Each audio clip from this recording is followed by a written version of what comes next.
personas. Sí, sí. Perfecto, bienvenidos a todos. Realmente una gran convocatoria para este Ateneo en un tema que sin duda hoy hay muchísimas novedades y aspectos nuevos a tener en cuenta en las personas con esta problemática del espectro autista, así que es un lujo tener a este grupo de trabajo que nos va a presentar un caso clínico, y para ello va a coordinar esta actividad Patricia Jáuregui Leyes, que es médica pediatra, especialista en nutrición, coordinadora del Grupo de Nutrición y Pediatría de la Sociedad Argentina de Nutrición, consultora del Comité de Deporte Infantil Juvenil de la Sociedad Argentina de Pediatría, jefa de la CESAC 39, área programática del Hospital Pena de la Ciudad de Buenos Aires, y ella va a ser la que esté encargada de coordinar este Ateneo. Así que te doy la palabra. Gracias, Patricia, y a todo el grupo por esta actividad. Bueno, muchas gracias, Eva. Y bueno, ahora, ¿quién pasa?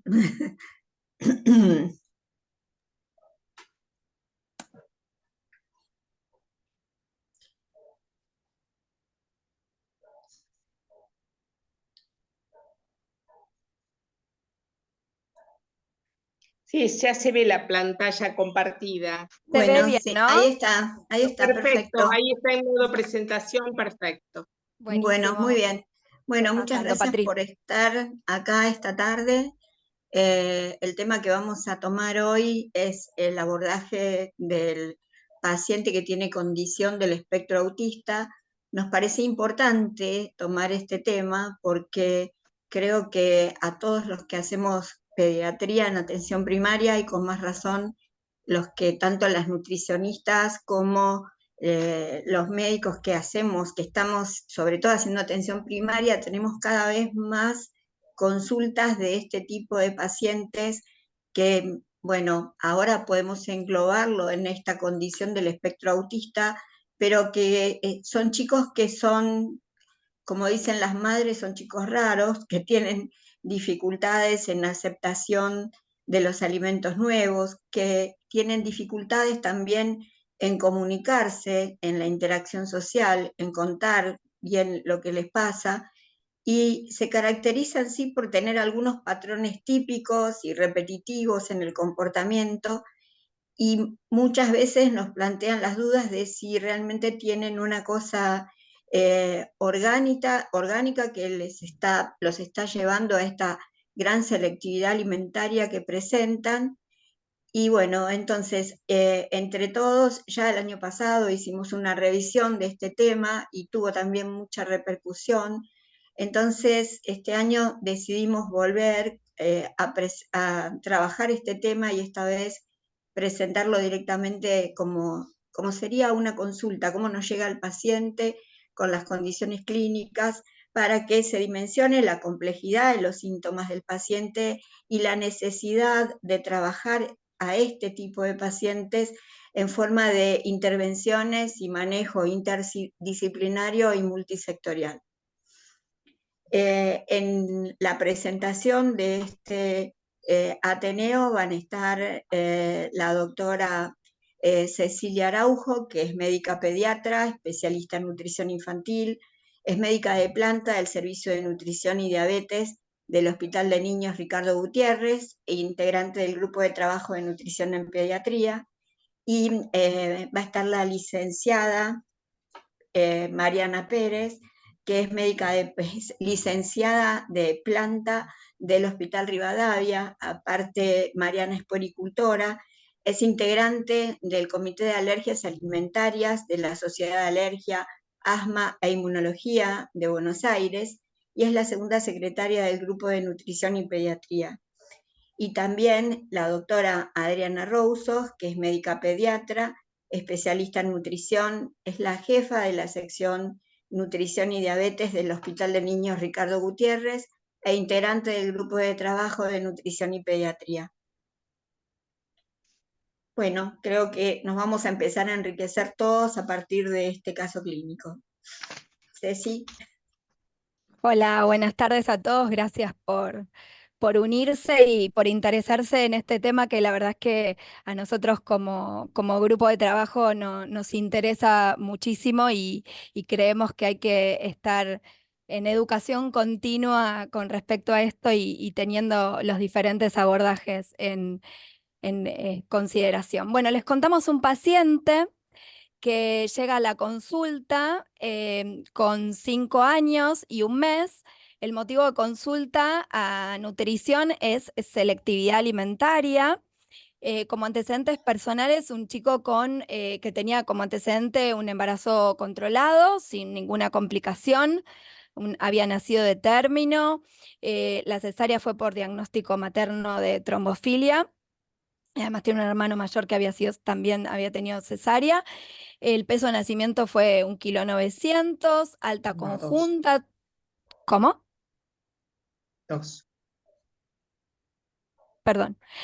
Internación por ictericia con luminoterapia. Tomó pecho con complemento de fórmula, aproximadamente hasta el año. Es un nene que tuvo muchos cuadros de otitis a repetición desde los 10 meses, con muchos esquemas de tratamiento antibiótico. Y los padres que tenían en ese momento un hermanito más grande notaban algún retraso en algunas pautas madurativas. A los 30 meses le hacen diagnóstico de espectro autista por un test.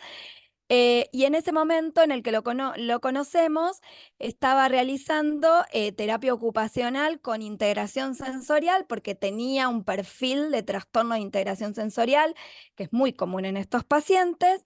Estaba realizando kinesiología por una hipotonía leve que tenía y tratamiento con fonoaudiología. Como una característica, es un paciente que cuando se concentraba babeaba mucho. En cuanto a la anamnesis alimentaria, el paciente característicamente había dejado de comer en la pandemia, no había dejado de tener las terapias, pero sí las había tenido en forma virtual y bueno, por la edad era muy complejo en ese momento. En el momento de la primer consulta, lo primero que relata la madre era que comía papas fritas y fideos libre de gluten, porque un año antes había hecho alguna consulta y le habían dado una dieta de exclusión de gluten y de caseína, con la cual no notaron mejoría y bueno, quizás se exacerbó un poco la selectividad alimentaria.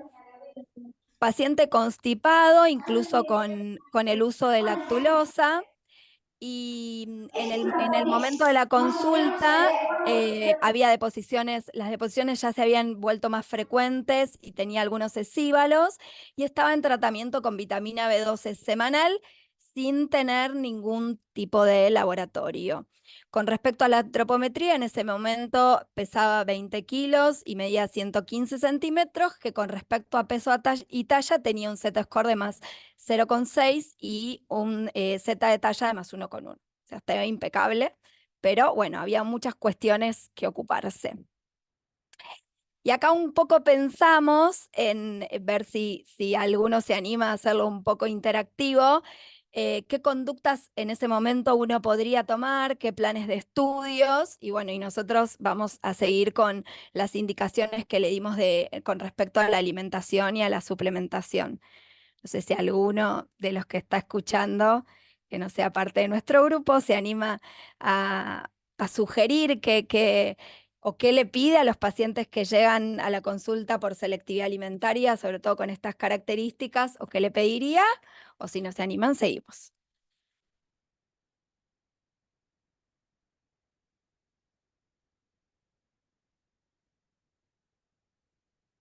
O lo pueden escribir y lo leo. Bueno, si no, sigo y nos van diciendo si alguna sugerencia. Ahí están poniendo algunos A ver, dosajes de nutrientes como hierro, fólico y ay, no lo leo, vitamina no lo leo. en el chat. Sí, sí, estoy tratando de leerlo, pero no lo leo. Preguntan si hay algún test de alergia alimentaria hecho. Dosajes de nutrientes como hierro, folatos, vitaminas, laboratorio, algún test de alergia alimentaria hecho, orientación alimentaria. Muy bien. Bien. Bueno, les cuento lo que hicimos. Ay, no me deja pasar la diapo. No sé por qué. Ahí está. Bueno, con respecto al abordaje, le realizamos un laboratorio completo. Por más que estaba haciendo dieta de exclusión, no sabemos cómo le estaba haciendo y en qué características la estaba haciendo, así que un laboratorio completo con hepatograma, función renal, medio interno, ¿no es cierto? Además, dosajes de micronutrientes, sí, es importante, como dijeron, dosar folato, dosar vitamina B12 con homocisteína, dosar selenio, que es importante en estos pacientes, que puede estar descendido. También muchas veces ven que no comen nada, ningún alimento crudo, así que no hay que olvidarse de la vitamina C, que es súper frecuente y que encontramos muchos pacientes que directamente debutan haciendo un escorbuto. También en el caso de los pacientes que no consumen ni siquiera ningún lácteo, además puede encontrarse deficiencia de vitamina A. Así que bueno, hay que realizar un laboratorio completo. Estas características de las heces es importante siempre descartar un parasitológico enriquecido y seriado, porque muchas veces puede coexistir parasitosis con las disbiosis intestinales que tienen estos pacientes y descartar anticuerpos, o sea, descartar celiaquía mediante anticuerpos, por más que están haciendo dieta de exclusión y quizás cuando uno decide o no, ahora vamos a ver lo que hicimos, liberarlos, volverlos a hacer, porque la realidad es que es súper importante encontrar estos laboratorios. Hay que tener en cuenta si el paciente, en este caso este paciente no recibía ninguna medicación de base, pero muchas veces son pacientes muy desafiantes en el seguimiento, los seguimos muchísimos médicos y muchísimos personal de la salud. Entonces es importante también conocer los efectos de las diferentes medicaciones, porque también podemos ser nosotros los que justo le hagamos un control, por ejemplo, el electrocardiograma cuando reciben risperidonas y justo no lo recibieron. Es importante realizar la suplementación de vitaminas y de minerales de acuerdo al laboratorio que encontremos y cubrir el requerimiento en las deficiencias. Es importante hacer contacto y hacer equipo interdisciplinario con las terapistas ocupacionales, con las fonoaudiólogas y con todo el equipo tratante. En este caso eran esas tres.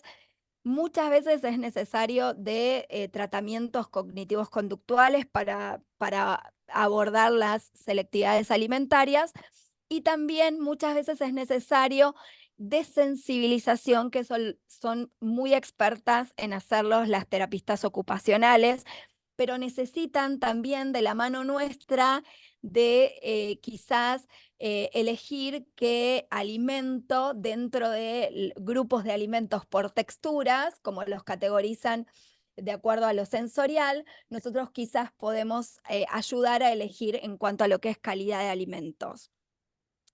En cuanto a la adecuación de alimentos, consistencias, al tipo de selectividad alimentaria y los requerimientos nutricionales, ¿sí? Vamos a ir adecuando las texturas en relación al tipo de alimento, lo que necesitemos, ¿sí? Si ajustar energía, si ajustar aporte proteico o si ajustar micronutrientes. Por eso es importante, y lo vamos a decir un montón de veces, pero la interdisciplina es fundamental en estos pacientes.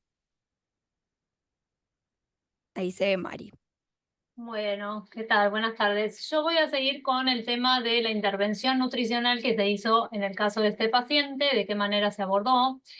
En un principio, como decía Cecilia, y como justamente terminó diciendo en el último punto de la última diapositiva, uno de los problemas que también aquejaba a este niño en la consulta, referido por su familia, era el tema de las texturas que este niño elegía al momento de, digamos, seleccionar las comidas que se le ofrecían. Entonces, esas texturas o esos tipos de consistencias eran predominantemente crocantes. Entonces, la idea era poder ayudarlo a salir de solo de esa estructura, porque sabemos que el perfil de niños con algún tipo de trastorno del espectro autista tiene una estructura de comportamiento, justamente valga la redundancia, muy estructurada. Entonces, trabajar con el resto del equipo interdisciplinario para salir de estas estructuras en todos los aspectos que estén involucrados, ¿sí?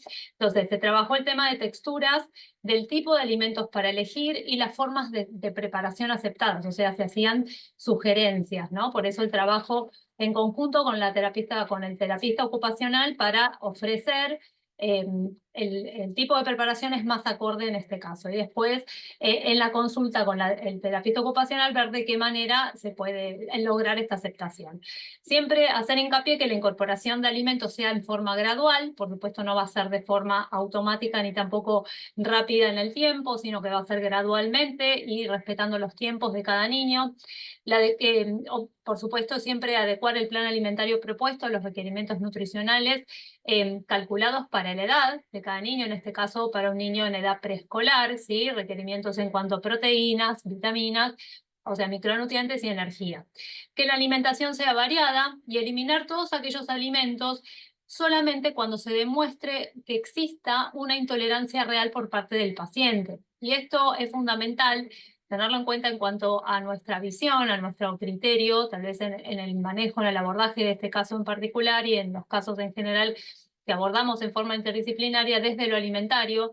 El hecho de no protocolizar exclusiones alimentarias desde un inicio antes de saber de qué manera estas exclusiones pueden llegar a ser toleradas o intoleradas y en realidad de qué manera también estas exclusiones pueden generar alguna conducta algún cambio benéfico en la conducta del paciente que estamos abordando. Entonces, no lo vamos a hacer de manera protocolizada, sino vamos a ir, digamos, primero por la variedad, apostando a que el niño consuma variedad amplia de alimentos y después comprobar si en esa variedad hay alguna intolerancia, retirarlos en ese momento, ¿sí?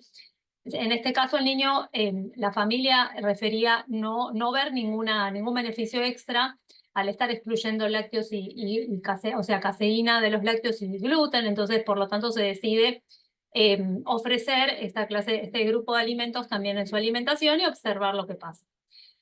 Bueno, por supuesto, siempre tener en cuenta la calidad de la alimentación que se propone, que el predominio de los alimentos sean naturales, evitando todo el tiempo los ultraprocesados, como en cualquier otra clase de alimentación, ya que haciendo mucho más hincapié y ser bien estrictos con estos, de estar alejados de productos industriales llenos de aditivos, saborizantes y, digamos, sustancias artificiales que, por supuesto, está más que comprobado que pueden traer efectos perjudiciales, ¿sí? Y el apoyo multidisciplinario para que este abordaje nutricional pueda llevarse a cabo de la mejor manera. Pasamos a la otra.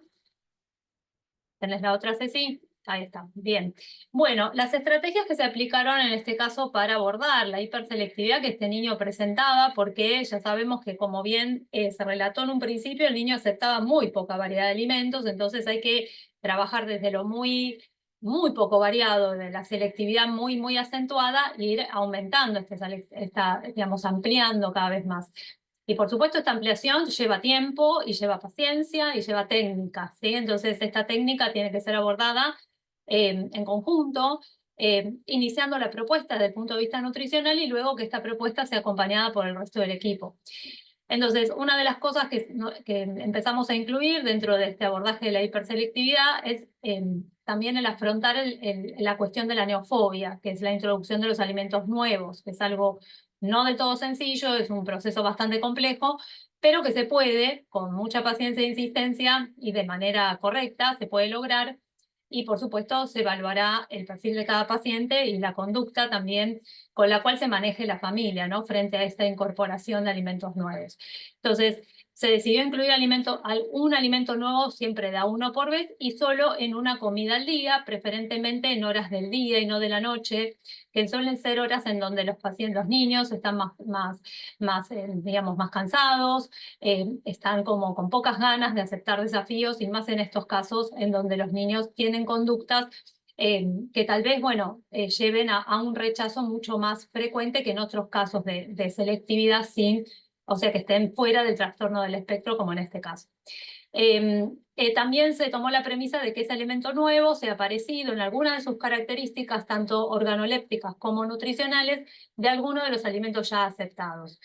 Que se cuente con un espacio para la familiarización con ese nuevo alimento, o sea, no imponer el alimento sobre la mesa y, digamos, crear un entorno como de obligación para comerlo, sino que permitir que el niño lo conozca con anterioridad. Por ejemplo, digamos, aconsejando a las familias que se incorpore a este niño en la preparación de este alimento en la cocina o en la compra de este alimento y lo pueda observar, lo pueda tocar, por supuesto observando a ver qué características o qué manejos sensoriales el niño tiene, porque cada niño tiene un manejo sensorial diferente, ¿no? Entonces, si acepta tocarlo, leerlo, observarlo, bueno, ahí se empieza con el proceso de familiarización para generar confianza hacia ese nuevo alimento. Que la introducción del nuevo alimento se realiza en cantidades muy pequeñas en un principio, luego estas cantidades van a ir ampliándose, que se prueben en diferentes formas de preparación y después en las diapositivas que siguen vamos a ver en qué formas se ofrecieron o en realidad se sugirieron ofrecer. A medida que se logra aceptación de nuevas texturas, colores y formas, se van agregando nuevos alimentos, y eso es lo que se propuso. Incluir lácteos, incluir huevo, incluir alimentos que el niño, con potencial proteico, que el niño no estaba consumiendo claramente al momento de la anamnesis alimentaria, entonces consideramos que son alimentos, además del resto también importantes, pero estos hacer mayor hincapié por su contenido en calcio, contenido en proteínas, que por supuesto tiene mucho que ver con su desarrollo en general. Y sí, por supuesto al principio se priorizaron las texturas crocantes para después ir avanzando con otras texturas u otro tipo de consistencias y vigilando por supuesto la aceptación. Pasamos a la siguiente. Bueno, en cuanto a la intervención nutricional propiamente dicha, lo que se tuvo en cuenta, que esto ya se había nombrado, es procurar que gradualmente en el plato pudiera existir o coexistir grupos de alimentos que tuvieran diferentes tipos de funciones. Entonces, teniendo en cuenta que el niño consumía la mayor parte de sus alimentos cuya función era función energética, bueno, esos alimentos, por supuesto, no dejarlos de lado, incluyendo el gluten. Por eso en ningún momento se le explicó que los fideos, en realidad se le aconsejó consumir cereales sin gluten, sino se le aconsejó que fueran la misma pasta, la misma clase de fideos que consumía, solo con el agregado, o sea, un fideo común, fideos con gluten, que cumplirían la función energética. Luego se propuso también incluir un alimento que tuviera, o sea, siempre acompañado con el alimento seguro, y esa es la premisa para cualquier caso de selectividad, ¿sí? Acompañar el alimento seguro con el alimento nuevo que uno quiere empezar a ofrecer. El alimento proteico, con la función justamente que cumple las proteínas, tanto a partir del grupo de carnes, huevos o legumbres, y el alimento regulador, que sabemos que son aquellos que son mucho más ricos en micronutrientes, vitaminas y minerales en general, como son aquellos que obtenemos de las frutas y las verduras, y preferentemente frescos, que por supuesto vamos a ir avanzando porque sabemos que las consistencias de los alimentos frescos y los cocidos son muy distintas.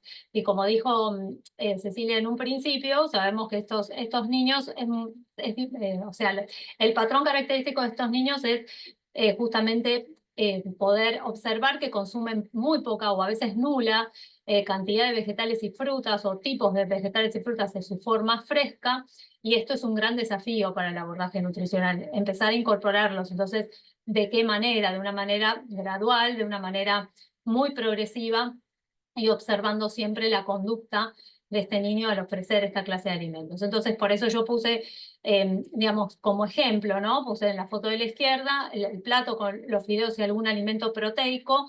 Por supuesto que se va a ir, que serían como, por ejemplo, pedacitos de carne de pollo, de carne de pescado, que se van incorporando progresivamente, ¿no? No en estas cantidades, sino en muy pequeñas cantidades en un principio. Y luego, en forma gradual, algún alimento regulador, como ser en este caso el brócoli, observando también colores, texturas y todos los avances que el niño va haciendo también dentro de sus terapias con los otros profesionales del equipo. Pasamos a la siguiente.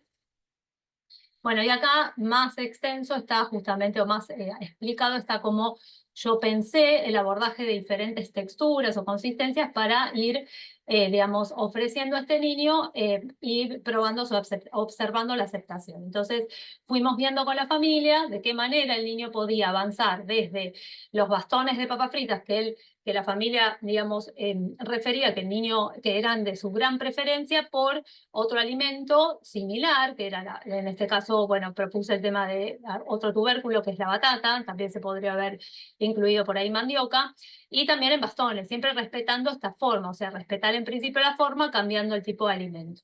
Luego, cambiamos la forma, por supuesto, esto siempre asesorado y trabajando en conjunto con la terapista ocupacional, cambiamos la forma y conservamos la textura crocante en tal vez papas hechas al horno, pero en forma redonda, ¿sí? Luego hechas al horno en forma, o sea, también redondas, pero un poco más blandas, ¿sí? Ya no tan crocantes, y luego en forma hervida, ¿sí? En agua, que empiezan a ser cada vez más blandas, y luego en pureza, en forma grumosa. La idea era ir avanzando en estas texturas. Por supuesto, el tiempo que lleva cada pasaje está determinado por las condiciones de cada paciente, pero bueno, llevó bastante tiempo, ¿sí? En que pueda en realidad poder avanzar. Hubo un avance, pero bueno, esto sigue y hay que seguir observándolo, ¿sí? Cómo va a seguir progresando. En el caso de cuando se pensó en agregar un alimento rico en proteínas como el queso, en un principio se pensó realizarlo como justamente su preferencia en las texturas crocantes, en forma de bastones y rebozados, porque tenía cierta preferencia más por los rebozados, al horno, ¿sí? Entonces, incluirlos de esta manera. También rebozados de otra manera, como por ejemplo el mismo queso en forma de triángulos, y después en una etapa más posterior ofrecer estos mismos quesos sin rebozar, sin que haya la presencia de un rebozado, ¿sí? Para ir modificando la consistencia o la textura. Y después en el caso de un alimento regulador, como es la banana, una fruta que puede, digamos, aportarle vitaminas y minerales que claramente le estaban faltando en su alimentación, en un principio, para respetar la consistencia de su preferencia, se pensó en los chips alargados, o por supuesto que todo esto se va explicando a la familia, acompañándola desde el punto de vista culinario de cómo realizarlo, que siempre se van a priorizar las preparaciones caseras y no estar comprando alimentos, tanto desde un punto de vista económico como desde lo saludable, para evitar justamente productos ultraprocesados. Entonces, se le ofreció realizarlos de esta manera, ¿sí? Y si de esta manera la aceptación era favorable, se le ofreció, se le sugirió cambiar la forma, siempre conservando la misma consistencia crocante, ¿sí? De que seguía siendo de su preferencia. Y para una posterior etapa, continuar con una consistencia más blandita de la misma fruta, en un principio con la forma alargada, que era las que él prefería o refería preferir en ese momento a través de la familia, era lo que relataban, y luego en formas redondas, o sea, ir cambiando las formas también, ¿sí? Por supuesto que cada pasaje de cada etapa lleva su tiempo y su dedicación. Y ahora vamos ya a la última, que es el tema del control nutricional una vez hechas todas estas propuestas, evaluado la aceptación y observado cuáles fueron los progresos, que es lo que se tienen en cuenta como aspectos fundamentales dentro del control nutricional cuando el niño asiste al seguimiento, a las consultas de seguimiento.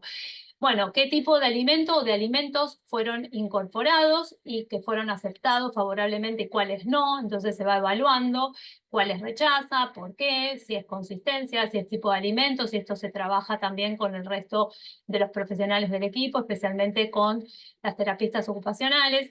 ¿Qué tipo de variación de texturas y consistencias aceptó? Para este caso, sabemos que era fundamental salir de todo lo crocante, crujiente, y pasar a una consistencia más blanda, que le permitía también incluir otra clase de alimentos y de comidas, ¿sí? Y de preparaciones. Evaluar qué falta cubrir, qué faltaba en este caso cubrir dentro de sus requerimientos energéticos y nutricionales. Entonces, saber que el niño tal vez pasó por una etapa en donde incluyó un alimento proteico, pero faltaba un alimento regulador. Entonces, ahí justamente rever cómo es, digamos, su variedad alimentaria para poder agregar lo que esté faltando, ¿sí? La conducta, ¿qué conducta tiene el niño también? Observar qué conducta tiene al ofrecimiento de estos nuevos alimentos y preparaciones, si hay siempre conducta de rechazo, si hay algún intento de probar el alimento, si hay arcadas, si hay una cuestión también de que tal vez, bueno, este niño, por supuesto, con 5 años ya tenía algún tipo de comunicación, entonces poder hablar, poder comunicar, si el niño también, digamos, comunica lo que le pasa frente a a ese nuevo desafío alimentario, ¿sí? Y observar esto también y justamente preguntar a la familia cómo es la conducta de ese niño observable por ellos. La conducta de la familia también es tan importante como la del niño, ya que de la conducta que lleve la familia adelante dependerán los cambios alimentarios también conseguidos, porque este niño está todo influenciado por su entorno. Entonces, si la familia no está del todo de acuerdo o tal vez es un nivel tal vez de entendimiento más limitado y no entiende las indicaciones o no se las explica de manera correcta, entendible, también debemos estar atentos a esto, porque si bien uno le puede dar toda la explicación que uno considera correcta, tal vez si en la familia no hay la adecuada interpretación, esto no se va a poder llevar a cabo en forma favorable, ¿sí? Y cómo continúa, por supuesto, observar o evaluar cómo continúa interviniendo el resto de los profesionales del equipo para poder fomentar y optimizar estos cambios que uno propone. Justamente en esto se basa el trabajo en conjunto de manera interdisciplinaria y de manera también, digamos, manteniendo una comunicación constante y efectiva entre todos los profesionales del equipo, ¿sí? Bueno, hasta acá llega mi parte. Creo que sigue Adriana, ¿no? Sí. Digo yo. Ay, no sé por qué se marcó así Sí. ese color. Acá no se Bueno, puede hacer algo, digo, leer lo que escriben o lo respondemos después. Vale, son ¿qué, comentarios en realidad. qué cosa? Como quieras. No sé qué escriben, no estoy No, pudiendo porque leer. como yo ya terminé mi parte, después si no, me parece que... acá. Porque por ahí después queda como descolgado, me parece. Acá lo que preguntan es cada cuánto hacen la consulta los niños. Eso está más adelante. Está más adelante y lo que comenta Karen es importante en estos casos también la exposición repetida de esos alimentos en nuevas formas y texturas, sin insistir y sin presionar. Sí, por supuesto, la exposición tiene que ser repetitiva, ¿sí? Yo, a pesar de que dije que una vez cada uno, por supuesto, se repite varias veces hasta obtener digamos, la aceptación, ¿sí? Antes de pasar a una nueva etapa. Y siempre sin utilizar la presión. Eso en todos los casos. Exactamente. Gracias por tu comentario. Exacto. Y una cosa más sobre el comentario este de Karen, que además de sin insistir y sin presionar y en forma repetitiva, también que el chico sepa que incorporamos un nuevo alimento, porque por ejemplo un paciente que come un yogur y los padres por el afán de que coma alguna fruta introducen la fruta sin avisar al chico, también podemos retroceder y que deje de comer el yogur. Entonces el alimento nuevo tiene que estar visible y el chico tiene que saber y haber hecho todas las etapas previas, estos de quizás irlo a comprar, olerlo, tener la posibilidad de explorarlo de acuerdo a las habilidades sociales y madurativas que tenga cada chico, a cocinarlo. Bueno, hay que interferir en todas esas etapas, adaptar las que sean necesarias y por esto es importante la comunicación con los terapeutas y recién ahí a veces llega, en algún momento llega y llega la prueba del alimento. Bueno, estamos con este paciente. La segunda consulta nos trae los laboratorios, tenía un déficit de selenio de 57, un dosaje de vitamina B12 de 257, que a pesar de que vieron que hay laboratorios que los valores de referencia están mucho más bajos que lo que es la recomendación, tener valores arriba de 400 con homocisteínas normal. También tenía una vitamina D de 16, tenía carnitina y resto del laboratorio dentro de límites normales, parasitológico negativo. En ese momento se suplementaron los déficits y ya le habíamos puesto prevención de deficiencias con ACD, hierro y sulfato de zinc por el escaso aporte proteico, ¿sí? Adri. Ahora sí, digo yo, bueno, buenas tardes.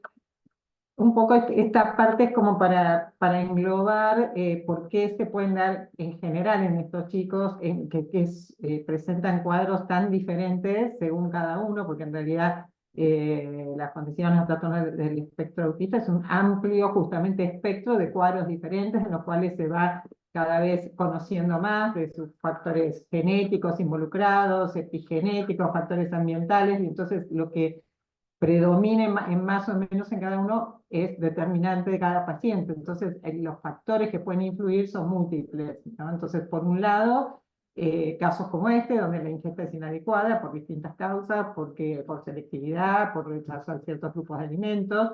Esto puede llevar a que tengan niveles plasmáticos bajos de vitaminas y de minerales, de elementos traza, o que haya disminución de esos niveles en el sistema nervioso central, por alguna alteración enzipática, por alguna alteración en los transportadores, por ejemplo, los chicos que presentan anticuerpos contra transportadores de folatos o de vitaminas que usan transportadores compartidos, particulares. Esto no es generalizado, hay que evaluarlo individualmente cada paciente. Aquellos en los que TEA se asocia con enfermedad inflamatoria intestinal pueden tener problemas en la absorción de nutrientes. Puede incluso, está descrito casos de una suplementación inadecuada de la madre con folato o con vitamina D, o sea, previo al embarazo, durante el embarazo. Esto se asocia con, en algunos casos, con trastorno de espectro autista, o sea que los factores son múltiples y en distintas etapas de la vida en que pueden ocurrir, desde antes de nacer hasta en los primeros años de vida. Y sobre esto actúa también lo que viene después, las dietas especiales a las que se pueden someter, como en estos chicos a estas restricciones generalizadas. Obviamente, en algunos casos individuales también, si se aplica y se ve mejoría, es una conducta válida, pero no la indicación global para todos los pacientes, porque esto ya genera mayores desequilibrios nutricionales. Si no tiene la adecuada suplementación, o al revés, dar determinadas vitaminas minerales sin saber si realmente hay una deficiencia o no, o ácidos grasos o probióticos, distintas intervenciones que se hacen, que algunas son efectivas, pero que, bueno, nuevamente hay que verlo en forma individualizada. A ver, la siguiente.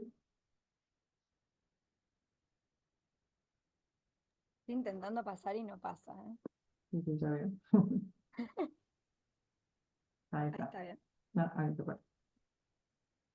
Entonces, bueno, esto un poco resumen esto, por qué estos chicos tienen riesgo de deficiencia, por su selectividad, por las dietas de eliminación. En algunos casos puede haber, si comen demasiados procesados, o porque tienen alguna alteración enzimática que provoca acumulación de algunos metabolitos tóxicos, como los sulfitos, y que esto interviene con algunas vitaminas, disminuyendo sus niveles, por ejemplo, como la calciamina, o fenotipos metabólicos que tienen mayor estrés oxidativo, o disfunción mitocondrial, o reducida capacidad de metilación. O sea, todas estas cosas que yo voy nombrando son cosas que se han encontrado en determinados pacientes, pero que en realidad antes de dar un tratamiento orientado a eso, de alguna manera, por alguna medición, se tiene que poder sospechar, y obviamente después ver la respuesta terapéutica.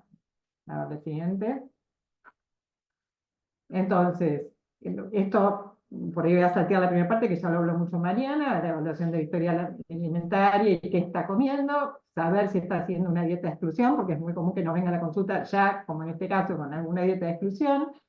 Luego ver si tiene algún tipo de intolerancia o alergia manifestada de alguna manera. Tiene diarrea, tiene constipación, tiene reflujo, refiere dolor, o si no lo puede manifestar, si se ven comportamientos atípicos, movimientos del cuerpo, o gestos en la cara, tras ingerir algún alimento que se pueda asociar que pueda estar causando algún tipo de intolerancia. Después también ver cómo vino hasta ahora, cómo los padres manejaron estas situaciones de la alimentación, cómo han sido las prácticas, si han forzado, si han al revés, si han sido permisivos, le han dejado, bueno, que coma las 3 cosas que come y nada más, porque también la conducta de los padres hacia los chicos para tratar de incorporar alimentos puede generar mayor aversión todavía y generar el efecto contrario al que queremos. Entonces, esto también es algo que hay que trabajar. Algunas cosas que parecen banales, pero como ver el examen físico y ver el estado de la dentadura, si hay caries o si hay gingivitis, pues eso puede asociarse con dolor, con dificultades para comer, para masticar, y eso tiene que ver con la incorporación de determinadas texturas. Entonces también en estos chicos a veces la higiene también puede ser complicada. Por supuesto, la evaluación antropométrica, y lo ideal sería poder hacer la observación directa en algunos momentos de comida, si es posible, ¿no? Para ver la actitud y la conducta del niño. La siguiente. El laboratorio tiene que incluir lo que está del lado izquierdo, lo básico que pedimos para ver estado nutricional. En este caso, el chico no comía carne, es importante ver el perfil férrico, bueno, ver el lipidograma, eso es lo que pedimos en general. Pero después el resto de lo que tenemos hacia la derecha va orientado a las características de la alimentación que están teniendo. Eso que están preguntando ahí, no, consideramos que ese nivel es bajo, ¿sí? De la vitamina B2. Igual siempre lo ideal es hacerlo con homocisteína, y si está bajo y la homocisteína está aumentada, mayor a 9 o 10, uno lo considera como deficiencia y se suplementa. Algunas otras cosas las tenemos que indicar, si, por ejemplo, la vitamina D la vamos a dar si hay deficiencia, pero en el complejo B no hay problema, pero que sean vitaminas hidrosolubles, uno lo puede dar en un polivitamínico. Un chico que no come verduras, frutas, vitamina C seguramente va a faltar, o sea que uno, algunas cosas que pueda usar las dosas, otras las puede inferir por las características de la alimentación hasta este momento, y por lo menos suplementarlas a las recomendaciones. Muchos trabajos dentro de la heterogeneidad que hay dentro de los trabajos que hablan de suplementación en TEA, usan dosis más altas de las que son la RDA. Entonces, para uno poder hacer eso, bueno, tiene que tener mayor evidencia, pero dar lo que es la recomendación, porque el chico en realidad no lo consume con su alimentación diaria, eso es seguro y uno lo puede hacer. A ver, el siguiente. Bueno, esto es como un poco un abordaje, lo que sería lo máximo de completo, pero siguiendo un esquema que me gustó en esa cita que está en la bibliografía abajo, siguiendo las letras de la A a la G, y como para no olvidarnos, ¿no? De aparte, esto desde el abordaje médico, clínico nutricional, obviamente la antropometría, porque sabemos que podemos tener chicos con peso y talla normal, como este chico, podemos tener chicos con bajo peso, podemos tener muchos chicos con obesidad, porque tienen dietas muy farináceas, entonces tienden o comen más ultraprocesados o dulces, así que eso es importante. Luego la evaluación bioquímica, como dijimos, que idealmente si uno pudiera ver por lo menos los micronutrientes en los que tiene más sospecha, tratar de buscarlo. La evaluación clínica, la evaluación alimentaria, el antecedente de exposición, o si podemos recabar algún químico o droga, algún factor externo que pueda estar influyendo, sobre todo en la metilación, bueno, ver antecedentes. Y el contacto obviamente con el neurólogo, eso no lo vamos a indicar nosotros como nutricionistas, pero sí ellos, los estudios funcionales, que puedan también orientar hacia una característica en particular. Y en algunos casos que se pueda estudios genéticos, eso para nosotros está más lejos de nuestro alcance. Con todo eso, uno va a decidir una terapia dirigida si tiene alguna sospecha de que algo está faltando, tanto sea de vitaminas, minerales o con factores. Pero después, obviamente, después lo va a tener que correlacionar con si hay mejoría. Mejoría en los síntomas, tanto sea cognitivos, de conducta, de TEA, en síntomas concurrentes, como pueden ser digestivos, y en el estado nutricional. O sea, insistir en una terapia si no da beneficio, sobre todo si no es algo que está probado sólidamente, no tiene mucho sentido y puede ser más riesgoso porque lo podemos llevar a más deficiencia. La próxima. Bueno, las intervenciones en general más descritas y sobre más reportes se refieren a las dietas de eliminación, que ya dijimos, no deberían hacerse en forma generalizada, y que siempre, si se sigue, evaluar los posibles déficits que pueda tener de las cosas que excluyen, ¿no? Por ejemplo, calcio si sacan los lácteos, y suplementar si es necesario.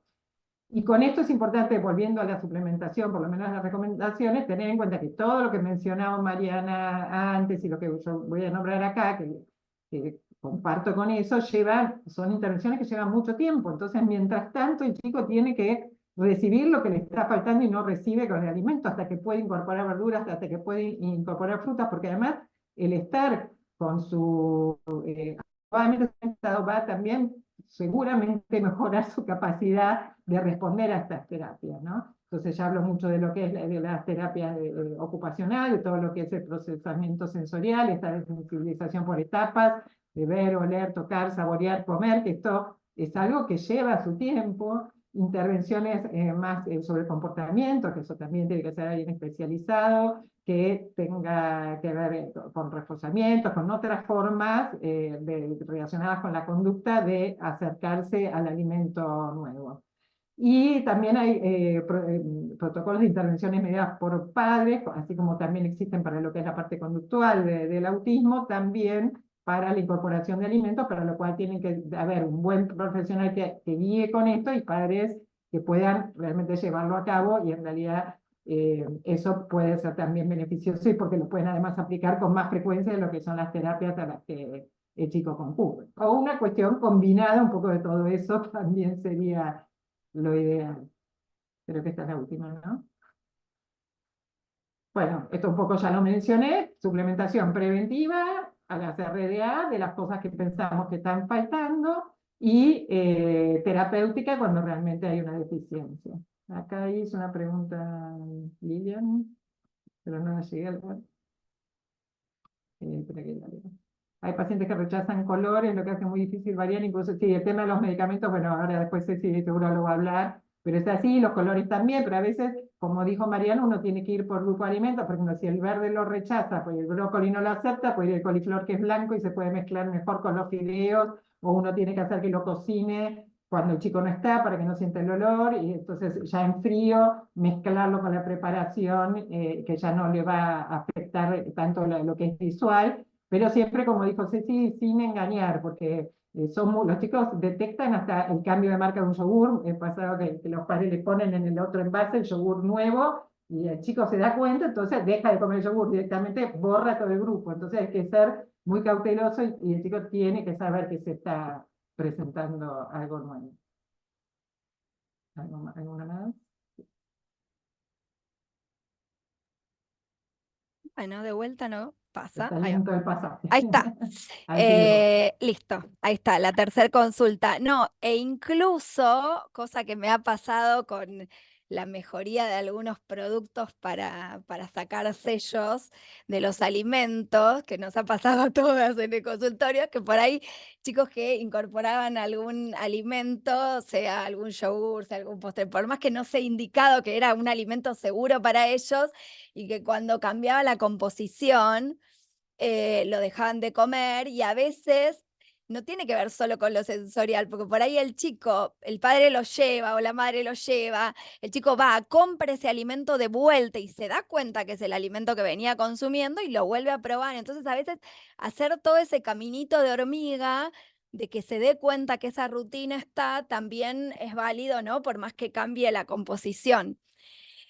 Bueno, tercer consulta, 3 meses después.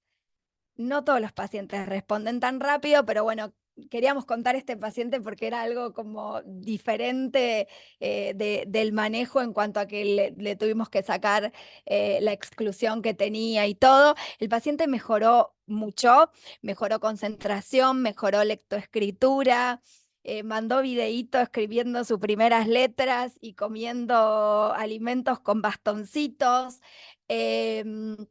Empezó a comer primero papa, después batata, zanahoria, así en bastoncitos. Empezó a comer empanados, incluso carnes empanadas, además del queso. La verdad es que fue una evolución muy rápida, no siempre es tan rápida. Empezó a tener deposiciones diarias sin ayuda.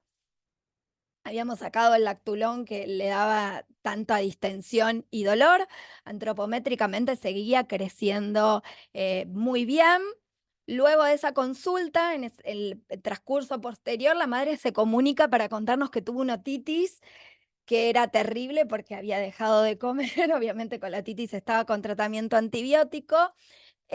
Bueno, termina de procesar la otitis y el chico, o sea, termina de hacer el tratamiento antibiótico, el chico vuelve a incorporar alimentos. Pero bueno, fue una semana que fue bastante traumática para la familia, porque vio retroceder un montón. Vieron que este chico tiene mucho impacto a nivel de lo que es la microbiota intestinal, ¿no? Desde el interrogatorio, tantos tratamientos antibióticos, y cómo impactó el tratamiento con un antibiótico, en lo que venía mejorando de conducta alimentaria sin ningún otro cambio. En octubre de ese año ya había mejorado el laboratorio, continuaba probando alimentos nuevos, ya empezando a probar también texturas nuevas, antropométricamente también seguía con un crecimiento adecuado. Continuamos trabajando en conjunto con las terapias. Creo que había una pregunta que leí, me está costando un montón de leerlas porque me quedan como todas arriba chiquititas. Esto de si la nutricionista no trabaja. Sí, claro que trabajamos todos con lo que es conducta alimentaria Sí, y como igual decía esa Diana. pregunta yo la respondí escrita. Está escrita Ah, por está mí, bien, por la respuesta. Sí, pero no lo vi, igual perdón. respondela vos, no Está hay bien. problema. No, pero digo, claro que se trabaja, pero también necesitamos del pilar fundamental que son las terapeutas, que no nos olvidemos que al chico lo ven semanalmente y de empoderar con conocimiento y con fuerza de poder hacerlo todos los días a las familias, pues las familias 4 veces al día mínimo están practicando lo que nosotros tratamos de decirles que hagan. Entonces, realmente una familia adherente con terapeutas que sepan trabajar en conjunto es gran parte del éxito de estos pacientes, ¿no? Antes En que mayo, continúe, te paso unas preguntas. Preguntan, ¿qué suplemento vitamínico usamos? Si querés contestar sí. eso. Sí, a mí me hubiese encantado en este paciente, no lo pusimos para que no se haga tan largo, pero a mí me hubiese encantado, y nos pasa con un montón de pacientes, intentar suplementos polivitamínicos que la gran mayoría sabemos que vienen en comprimidos. Los que no vienen en comprimidos son muy difíciles de conseguir, son muy caros, muchas veces las obras sociales no los cubren y además tienen un gusto por el momento bastante complejo para estos pacientes. No todos los pacientes tienen posibilidad de traer suplementos importados que hay afuera. Hay familias que viajan y los traen y uno puede leer y suplementar con eso, leer la composición, y muchas veces uno termina reduciendo y el más aceptado es dar ACD en gotas, que ya con 0,3 mililitros piensen que cubren la RDA de A y de C hasta los 8 años. O sea, entre los 4 y los 8 años, los menores hay que darle 0,6 obviamente, y mayores de 8 años hay que de vuelta dar 0,6. Es muy poquitito y prevenimos que no haga un escorbuto o una complicación oftalmológica por déficit de A en los pacientes que tienen selectividades muy, muy severas.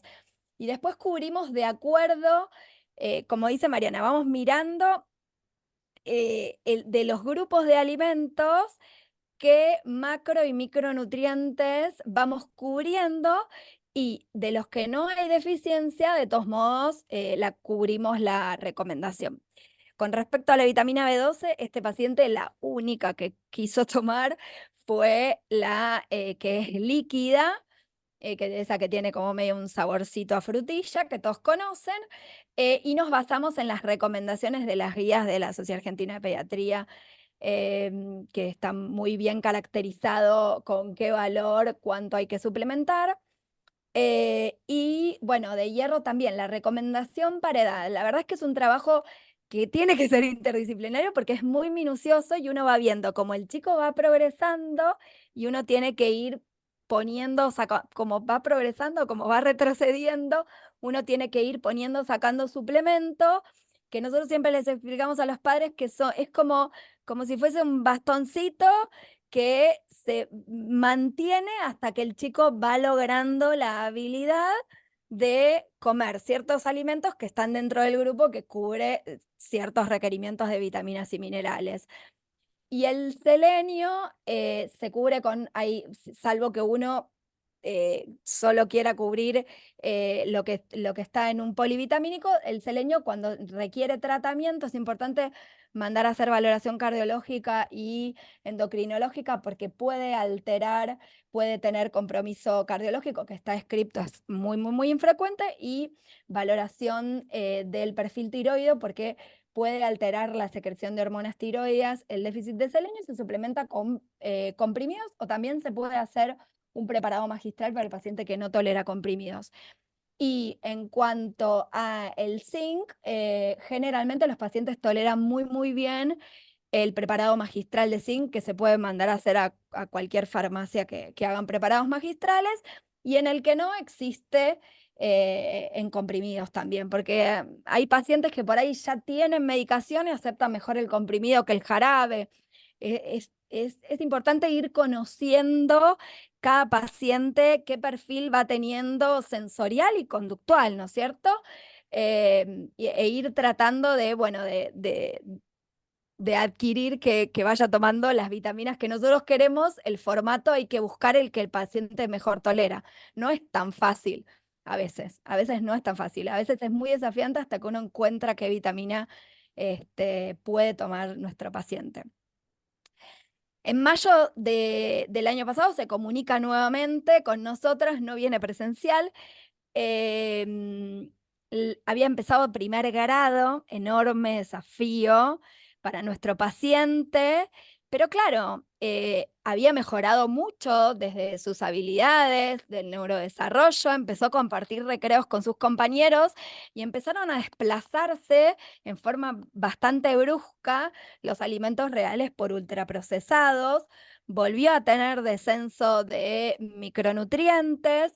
Y bueno, hicimos un refuerzo de vitaminas, tanto de B12 como de selenio, que después dejamos como un refuerzo semanal porque volvió a descender y volvió a tomar ACD por el empeoramiento de la selectividad hasta que la mejoró.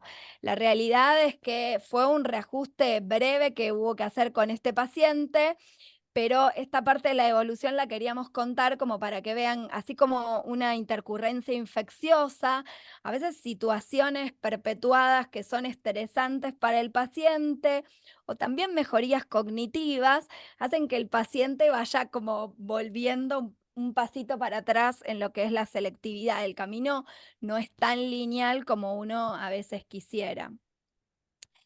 En realidad, el plan de seguimiento va a depender un poco de qué paciente tenemos, si el paciente tiene una desnutrición, está en sobrepeso, está eutrófico y qué deficiencia de vitaminas, minerales, micronutrientes tenemos, y si el paciente concurre a los controles. Al principio, como base, por lo menos un seguimiento trimestral, pero la realidad es que puede ser más seguido. Esto al consultorio, pero en el medio nos contactamos vía mail, vía WhatsApp, vía con las terapeutas. A veces incluso se hacen reuniones con las terapeutas de los pacientes más desafiantes. Después el control se pasa a semestral y ya los padres casi que a veces cuando el chico tiene algún retroceso por alguna situación ya vienen sabiendo que van a necesitar un tempito más suplemento. La suplementación tiene que ser de acuerdo a las deficiencias de micronutrientes y continuar con suplementación, con la recomendación cuando todavía ese grupo de alimentos que los cubren está excluido de la alimentación, sea por las dos cuestiones, ¿no? Sea porque si continúa con selectividad para ese alimento o realmente sea porque alguna exclusión le funcionó desde alguna esfera de su diagnóstico. Por eso recalcamos, y lo dijimos un montón de veces y no nos vamos a cansar de decirlos, el seguimiento es interdisciplinario, realmente todos los días leemos evidencia nueva. Nosotros como grupo tomamos la nueva evidencia con mucho respeto, pero también sabemos que hay cosas como la suplementación que hay que seguir recalcándolas porque siguen internándose chicos dentro del espectro autista con escorbuto. Algunos pacientes han tenido problemas visuales, incluso algún tipo de problema que no han recuperado por déficit de vitamina A, y eso realmente es preocupante. Ahí va María, lo último. La terapia de intervención en general se deja un tiempo, o sea, no se realiza de manera tan continua, tan seguida, porque en realidad se deja un tiempo para justamente observar, a ver, más que nada permitir que la familia se adapte a estos nuevos cambios, a estos nuevos desafíos que uno le plantea y poder después tener una evaluación un poco más, más amplia en muchos más aspectos. Por supuesto que cada caso siempre es distinto, pero en este caso ameritó por lo menos hacerla mensualmente, ¿sí? Pero no de una manera tan seguida, tan continua, para justamente dejar un espacio, un tiempo precautorio para poder instalar todos estos cambios que se le van sugiriendo realizar, ¿sí? Bueno. ¿Digo? Sí, no sé si habías terminado con esta diapo, Ceci. ¿Vos tenías que seguir No, con la diapo? no, Ah, pero estoy intentando pasar nuevamente. Ahí está. Bueno, como conclusiones, tuve un poco de problemas con pasar algunas diapositivas, sepan comprender. Como algunas conclusiones que queríamos recalcar. ¿Cómo? Como algunas conclusiones que queríamos recalcar es que el abordaje de los pacientes con autismo y selectividad alimentaria puede ser muy desafiante, mucho más que en este caso en muchas ocasiones, y tiene que ser interdisciplinario. Hoy por hoy no existe trabajo de la salud que no sea interdisciplinario, pero en estos casos mucho más interdisciplinario. Si bien este caso lo abordamos bien desde el punto de vista nutricional, es muy importante estar también de la mano del pediatra de cabecera, que el pediatra de cabecera sepa bien qué intervenciones y por qué las vamos realizando para también poder acompañar desde su lado a la familia, que es fundamental. Y el pilar de la valoración neurológica, porque muchas veces pacientes que requieren estudios genéticos o algún otro tipo de estudio o que fue categorizado como autismo y en realidad tenía algún otro tipo de enfermedad que se asocia con autismo y que tenía otra posibilidad de tratamiento, como a veces suele suceder, y a veces pasa que los pacientes nunca fueron evaluados por un neurólogo, así que es importante saberlo y tomarlo de la mano dentro de la interdisciplina para podernos hacer alguna sugerencia quizás en nuestro abordaje también. Es fundamental pesquisar, prevenir y tratar las deficiencias de micronutrientes. Seguimos insistiendo con esto. Las intervenciones tienen que ser individuales, teniendo en cuenta todos los aspectos del paciente, todos los aspectos de la familia, y siempre el objetivo es mejorar la calidad de vida en forma integral de esa familia. Una pregunta que hicieron es con respecto a si el paciente tiene desnutrición, el uso de suplementos nutricionales. Sí, ¿quieren que saque esto así se ve mejor? Sí, dale, así nos vemos. Y así vamos a dejar las preguntas. Sí, los pacientes cuando están desnutridos, una posibilidad es utilizar suplementos nutricionales, pero en los pacientes eutróficos claramente no los utilizamos. También a veces es muy desafiante usar un suplemento, porque a veces los gustos son muy intensos desde lo sensorial, las texturas también sienten muchas diferencias y quizás hay algunos suplementos que vienen saborizados neutros que ahí sí quizás los pacientes lo suelen tolerar mejor, pero esto es pura experiencia y nada de evidencia, pero bueno, uno sí tiene que cubrir, y en este caso el paciente, porque empezó enseguida a comer empanados, digamos, carne de todas las especies empanada, pero en ese caso, si no, quizás hubiésemos tenido que suplementar con algún suplemento, por lo menos proteico, por más que cubría calorías, ¿no?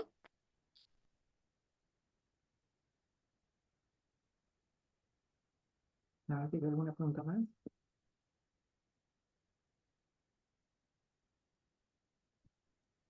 acá dentro del chat hay otras, por ahí hay comentarios y Está acá la Vanessa pregunta lo del que, millón, los probióticos, sí.